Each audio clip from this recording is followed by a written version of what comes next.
గౌరవ ముఖ్యమంత్రి వర్యులు పెద్దలు రేవంత్ రెడ్డి గారు, గౌరవ ఉప ముఖ్యమంత్రి వర్యులు పెద్దలు బట్టి విక్రమార్క గారు, రంగారెడ్డి ఇన్ఛార్జ్ మినిస్టర్ పెద్దలు శ్రీధర్ బాబు గారు, గౌరవ మంత్రివర్యులు కోమటిరెడ్డి వెంకటరెడ్డి గారు, మరియు వేదికపై ఉన్నటువంటి పెద్దలు స్థానిక శాసనసభ్యులు మల్లారెడ్డి గారు, మా విప్ ఐలయ్య గారు, అదే అనిల్ కుమార్ గారు, సామ్యల్ గారు,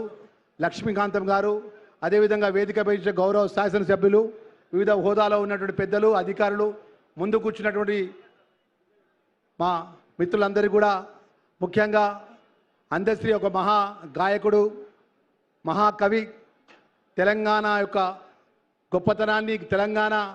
ఆవశ్యకతను కవి రూపకంగా ఈ రాష్ట్రంలో కవులు కళాకారులకు ఈ గౌరవ ముఖ్యమంత్రి గారు ఈ యొక్క అందరికీ ఆ రోజు చనిపోయిన రోజు స్వయంగా సొంత ఇంటికి పెద్ద కొడుకులాగా దగ్గరుండి ప్రతి కార్యక్రమాన్ని నిర్వహణలో భాగంగా ఆ రోజు చెప్పినాడు. ఈ తెలంగాణ రాష్ట్రంలో ఉన్నటువంటి ప్రతి తెలంగాణ ఉద్యమంలో పాల్గొన్న ప్రతి కవికి కళాకారునికి ఈ ప్రభుత్వం అండగా ఉంటుందని ఒక చెప్పిన మాట ప్రకారం ఈరోజు ఇంత గొప్పగా ఈ కార్యక్రమాన్ని ప్రభుత్వం ద్వారా శంకుస్థాపనలో బాగా నిర్వహిస్తున్న సందర్భంలో పట్ల పేరున మనస్ఫూర్తిగా మా ముందున్నటువంటి మా దళిత సంఘ మిత్రులకు,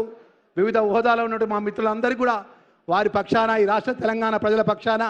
తెలంగాణ ఉద్యోగం కోసం ఒక కళాకారునికి ఇంత గొప్పగా గౌరవించుకున్నటువంటి సందర్భంలో పట్ల వారి యొక్క కుటుంబ సభ్యులు, వారి సతీమణి గారు కానీ వారి కుమారుడికి ఏదైతే ప్రభుత్వం ఇచ్చిన మాట ప్రకారం ప్రభుత్వ డిగ్రీ కళాశాల బాబు జగజ్జనరావు డిగ్రీ కళాశాలలో వారు పొలిటికల్ సైన్స్ లెక్చరర్గా రాష్ట్ర ప్రభుత్వం ఉద్యోగం ఇచ్చి ఈరోజు వారి యొక్క గుర్తుగా ఇంత గొప్పగా ఈ గట్కేసరి శివార్లో ఉన్నటువంటి అత్యంత ఖరీదు గల భూమిలో శృతివనాన్ని ఏర్పాటు చేస్తున్న సందర్భంగా వేదిక మీద మిత్రులందరికీ కూడా సవినయంగా మనవి చేసుకుంటున్నా. రాష్ట్ర ముఖ్యమంత్రి గారికి చప్పట్ల ద్వారా ధన్యవాదాలు, మనస్ఫూర్తిగా అభినందనలు తెలియజేయాలని చెప్పి ముగిస్తుంటూ నమస్కారం. జై భీమ్.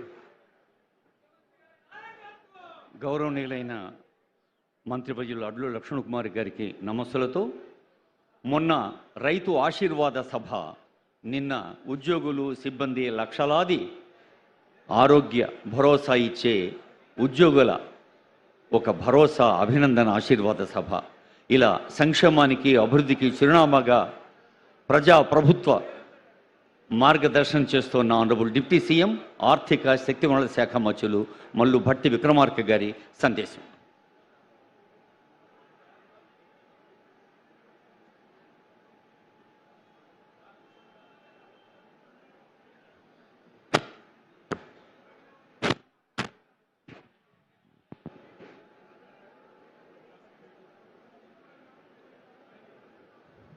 గౌరవ రాష్ట్ర ముఖ్యమంత్రి వర్యులు శ్రీ రేవంత్ రెడ్డి గారికి, గౌరవ రాష్ట్ర మంత్రివర్యులు రంగారెడ్డి జిల్లా ఇన్ఛార్జ్ మంత్రివర్యులు శ్రీ శ్రీధర్ బాబు గారికి, గౌరవ మంత్రివర్యులు అడ్లూరి లక్ష్మణ్ కుమార్ గారికి, గౌరవ మంత్రివర్యులు శ్రీ కోమటిరెడ్డి వెంకటరెడ్డి గారికి, గౌరవ శాసన సభ్యులు మల్లారెడ్డి గారికి, గౌరవ పార్లమెంట్ సభ్యులు అనిల్ కుమార్ యాదవ్ గారికి, గౌరవ రాష్ట్ర ప్రభుత్వ విప్ మహేందర్ రెడ్డి గారికి,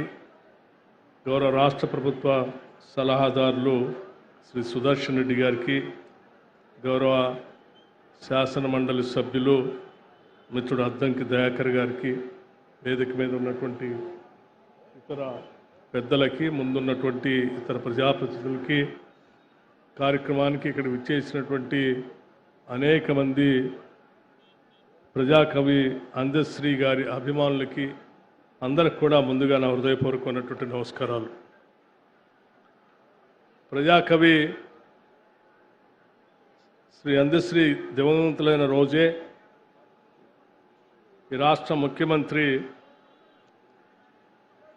ఒక కవికి ఒక అపురూపమైన నివాళులు ఏ రకంగా అర్పించాలో వారు ప్రత్యేకంగా అందశ్రీ గారి పాడె మోసి అందశ్రీ గారి మీద ఉన్నటువంటి గౌరవాన్ని వారికి ఇవ్వాల్సినటువంటి గౌరవాన్ని ఈ రాష్ట్ర ప్రజలకు చాలా స్పష్టంగా చెప్పారు. కేవలం శ్రీ అందశ్రీ గారికి గౌరవం ఇవ్వటమే కాదు, వారు రచించినటువంటి పాటని జయ హే జయ జయ హే అనేటువంటి గీతాన్ని ఆనాడు ప్రత్యేక తెలంగాణ రాష్ట్ర ఆవిర్భావం కోసం ప్రతి దగ్గర ఆ పాటతో కదిలించినటువంటి గీతాన్ని రాష్ట్ర గీతంగా ప్రకటించటమే కాదు, దగ్గరుండి దానికి కావాల్సినటువంటి సంగీతాన్ని కూడా అందించడం కోసం సినీ పరిశ్రమలోనే అతిపెద్ద మ్యూజిక్ డైరెక్టర్ని పెట్టి ఆ పాటను ఈరోజు రాష్ట్ర వ్యాప్తంగా అధికారికంగా ఏ కార్యక్రమాలు జరిగినా ఆ పాటని మనం వినేటట్టుగా వినిపించేటట్టుగా రాష్ట్ర ప్రభుత్వం అధికారికంగా నిర్ణయించిన విషయం కూడా మీ అందరికీ తెలిసిందే. చాలామంది నాయకుల్ని ప్రభుత్వాలను చూస్తూ ఉంటాం. ఆనాటి వరకు అప్పటి వరకు ఒక కార్యక్రమం చేసి వదిలేసి వెళ్ళేటువంటి పరిస్థితులు కూడా చూస్తూ ఉంటాం. కానీ ఆనాడు ఏ 5 వాగ్దానాలను అందశ్రీ గారి కుటుంబానికి ఇచ్చారో ముఖ్యమంత్రి గారు, ఆ 5 వాగ్దానాలని కూడా తిరిగి ఈరోజు భూమి పూజ చేసి స్మృతి వనాన్ని నిర్మించేటప్పటికే కావలసిన వాగ్దానాలను కూడా మర్చిపోకుండా పూర్తి చేసి అందించినటువంటి అంశాలను కూడా ఈ సందర్భంగా నేను గుర్తు చేయదలుచుకున్నాను. ఒకటి, కుటుంబంలో తప్పనిసరిగా ఆ కుటుంబాన్ని ఆదుకోవటానికి ప్రభుత్వ పరంగా ఒక ఉద్యోగం ఇస్తామని చెప్పటమే కాదు, తదనుగుణంగా అందశ్రీ గారి కుమారుడు శ్రీ దత్తుకి బీజేఆర్ డిగ్రీ కళాశాలలో ఉపన్యాసకుడిగా ఉద్యోగం ఇవ్వటం కూడా జరిగింది. అట్లాగే అందశ్రీ గారు రచించినటువంటి నిప్పుల వాగు కవితా సంకలాన్ని 20,000 కాపీలు వేసి పంపిణీ చేయటం జరుగుతుందని ఆనాడు ముఖ్యమంత్రి గారు చెప్పడమే కాదు, విద్యాశాఖ ఆదేశాలు ఇచ్చి ఆ పని పురోగతిలో కూడా పెట్టారు. అదేవిధంగా అందశ్రీ అంతిమ సంస్కారం జరిగిన చోటును అందశ్రీ స్మృతివనంగా ఏర్పాటు చేస్తామని ప్రకటించిన దానికి అనుగుణంగా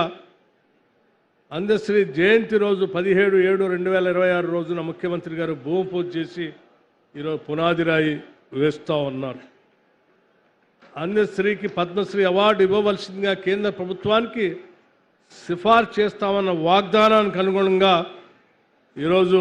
ప్రభుత్వం తరఫున సిఫార్సు కూడా